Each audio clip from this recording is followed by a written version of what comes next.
Paz do Senhor, queridos. Mais um dia de meditação na palavra do Senhor e hoje eu quero conversar um pouco a respeito de um lugar onde nós reunimos quem amamos, um lugar onde nós compartilhamos momentos, conversamos, um lugar onde nós colocamos quem nós queremos perto.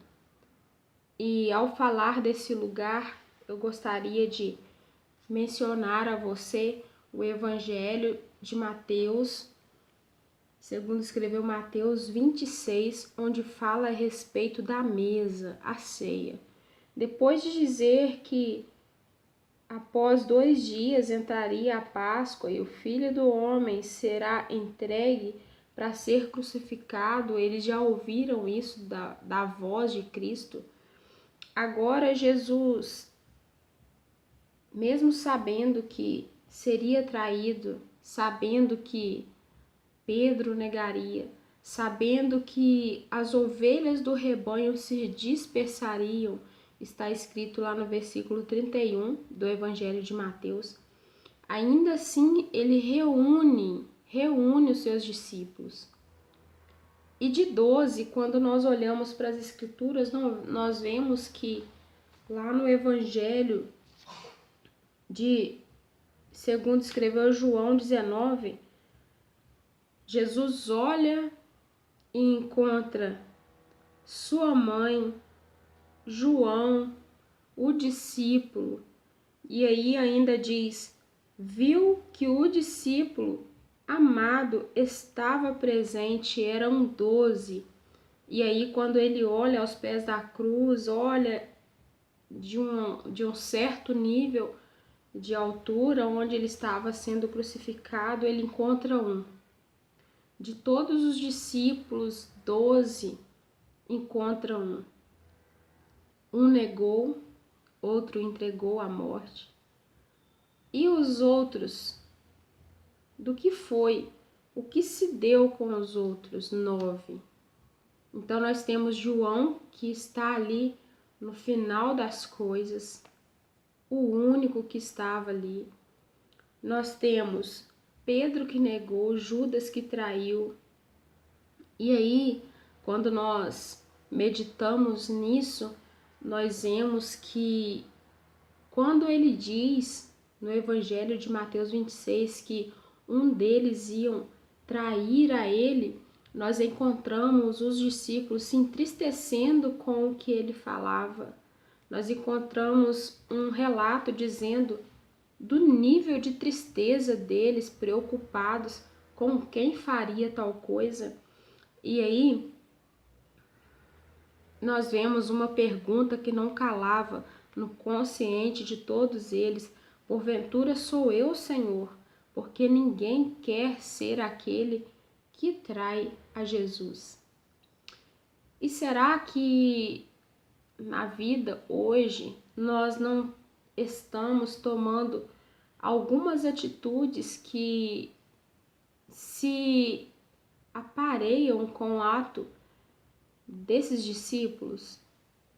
Quando nós fazemos aquilo que Jesus não ensinou, quando nós fazemos o oposto do que ele deixou na sua palavra, quando nós viramos as costas e falamos, vou dar um tempo, quando nós olhamos para as circunstâncias da vida e dizemos assim, amanhã eu vou, amanhã eu faço.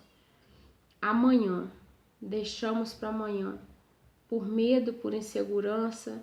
E quantos de nós, quantos na história, quantos na vida, quantos no tempo que vivemos, de acordo com os momentos que tem vindo, a pressão psicológica, a pressão da vida do homem, né? Que nós somos bombardeados o tempo todo, porque a Bíblia diz que no mundo nós teríamos aflições e que era para ter bom ânimo, mostrando que não era para parar, não era para desanimar, que era possível vencer. Mas quantos no meio dessa história escolhem dar um tempo?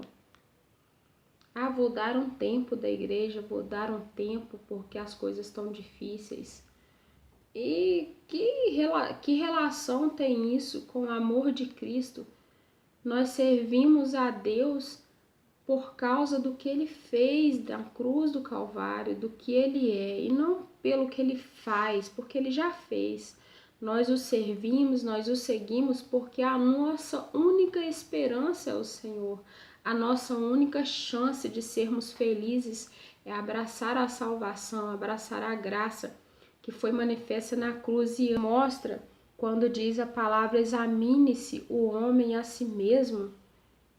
Está aí um motivo, porque muitas vezes nós ficamos tão preocupados quando na verdade nós precisamos preocupar com a nossa integridade, a nossa vida com Deus, unicamente, para que nós não venhamos ser aqueles que entristecem a Deus com atitudes e não olhar preocupados tanto com como as pessoas estão servindo, o que ela está fazendo, se merece ou não, porque se fosse olhar o nosso ser, o que somos, eu digo isso em relação à nossa carne, né? Ao estado que somos de ser sujeitos a errar, a falhar, nenhum de nós éramos merecedores de estar à mesa com Jesus. Ele nos chama, nos convida à mesa, nos chama para perto, para viver para Ele. E aí nós vemos que o Senhor, Ele morreu na cruz, Ele foi entregue por aqueles que iam abandonar, por aqueles que iam trair, por aqueles que não estariam ali com Ele até o fim. E aí na Bíblia diz que aquele que fala que aquele que serve a Ele viverá pela fé. E ainda diz mais: quem permanecer até o fim, este será salvo. Quando nós olhamos para João, nós vemos ali ele indo até o fim. E quando nós meditamos, nós aprendemos que é necessário que, assim como Jesus assumiu os riscos, assumiu as dores, assumiu todo o sofrimento para que nós pudéssemos chegar a Ele, quando Jesus abriu mão de toda a sua glória para vir a um mundo pecaminoso, descer a um lugar que não era santo. Imagina abrir mão de um lugar onde não há pecado, onde não há choro, onde não há dor, o lugar que nós sonhamos estar. Ele abriu mão, desceu nesta terra imunda, neste lugar onde nós vemos só falta de amor, um lugar onde nós olhamos e nós vemos o peso do pecado. Nós vemos que nós não tínhamos chance alguma de chegar ao céu, porque lá no jardim o homem entregou tudo que Deus planejou na mão do inimigo através da astuta serpente, né, que enganou o homem, e então passa assim a ser a natureza do homem pecaminosa. Não tínhamos nenhuma chance de chegar ao céu, de provar a presença de Deus. E Jesus agora desce neste lugar cheio de pecado, cheio de pessoas imerecidas da sua presença. A terra não merecia que ele estivesse aqui, mas o amor de Deus, como diz na palavra, diz que Deus amou o mundo de tal maneira, de tal forma, que deu, que entregou o seu Filho para que todos que nele crê.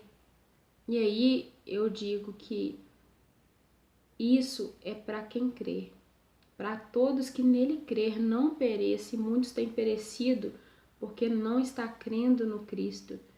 Não pereça, mas tenha a vida eterna. Muitos estão partindo sem a vida eterna porque não creram na voz de Cristo, não estão dando ouvidos à voz de Deus.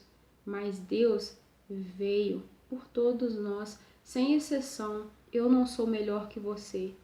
Você não é melhor do que eu. Aquele que se afastou, está distante, um dia, em nome de Jesus, pode voltar, porque eu sei que este Cristo ressuscitou, está de braços abertos para receber, está de braços abertos para cuidar daqueles que creem nele, que vivem para ele, e aqueles que estão desgarrados, porque quando nós olhamos para as Escrituras, nós vemos que aqueles que desgarraram agora começam a anunciar, como por exemplo Pedro que negou a Cristo, estava angustiado. Jesus vai ao encontro e coloca ele para ser um ganhador de almas, né? E Pedro ganhou muitas almas para Jesus. Se você distanciou, se você desgarrou do caminho, preocupa não. Jesus morreu por você. Apesar dos pesares, ele sabia, ele mesmo assim escolheu nos amar. Escolheu ir até o fim, enfrentando as últimas consequências, experimentando cada dor possível para que nós pudéssemos nos aproximar dele e abraçar a sua graça, o seu amor, o seu favor imerecido. Não deixe de vivenciar isso por nada neste mundo. Não deixe de ter uma comunhão com Cristo, a uma mesa posta onde nós podemos experimentar a presença de Cristo, nós podemos provar da presença de Deus, até o dia em que, assim como ele foi aos céus e disse que voltaria, ele nos levará para junto dele, como diz nas Escrituras. Vou preparar lugar para que onde eu estou também tenha um lugar para nós que estamos aqui. E aí, quando tudo parecer difícil, mais uma coisa para você lembrar: nós não estamos só, porque ele deixou o Espírito Santo, o Consolador, até a consumação dos séculos. Olha como que ele nos ama, sabendo que sozinhos não éramos capazes de cumprir a sua vontade. Ele nos deu o Espírito Santo, um amigo que está pronto a nos mostrar a direção, está pronto a passar com a gente, comigo, com você, os momentos de incertezas e nos mostrar o caminho. Deus abençoe sua vida. Seja aquele que permanece até o fim com Cristo, pela fé. Vai ser fácil? Não. Vai ter medo? Vai. Muitas vezes. Vai ter olhares de acusação? Vai, com certeza vai. A pressão das acusações fez com que Pedro negasse Jesus. Então, nessa caminhada tem acusações, tem medo, tem incertezas, tem certezas. Mas há uma esperança. Traga à sua memória aquilo que te traz esperança. Deus abençoe sua vida em nome de Jesus.